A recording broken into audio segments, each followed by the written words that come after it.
Hi friends, India Australia 4வது test போட்டி 4வது நாள் ஆட்டம் ரொம்பவே பரபரப்பாக நடைபெற்றது. தற்போது ஆஸ்திரேலியா பார்த்தீங்கன்னா 333 ரன்கள் முன்னிலையில் இருக்கிறது.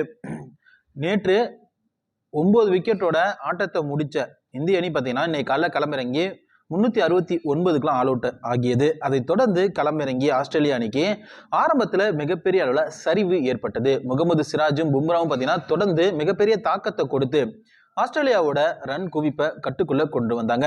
அப்படி இருந்தும் லபுனேஷன் மற்றும் பேட் கமின்ஸ் இவங்க 2 பேரும் ஒரு முறையான பார்ட்னர்ஷிப் அமைத்ததுனால ஆஸ்திரேலியாவை சரிவிலிருந்து மீட்டு தற்போது 9 விக்கெட் இழப்பிற்கு 228 ரன்களை எடுத்திருக்காங்க.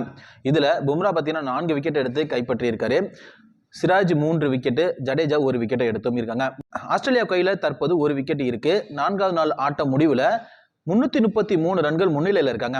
இவங்க அதிகபட்சமா பார்த்தீங்கன்னா இந்தியாவுக்கு 350 ரன்கள் டார்கெட் கொடுக்க முடியும். நாளைக்கு ஒரு நாள் கையில இருக்கு.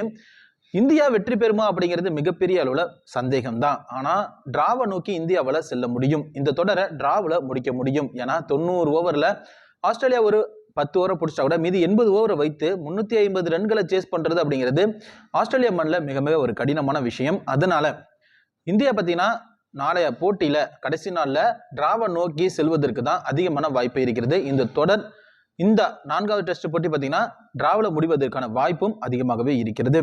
இந்த வீடியோ உங்களுக்கு பிடிச்சா நம்ம சேனலை மறக்காம சப்ஸ்கிரைப் பண்ணுங்க, அப்படியே லைக் பட்டனை தட்டி விட்டுருங்க. தேங்க்யூ.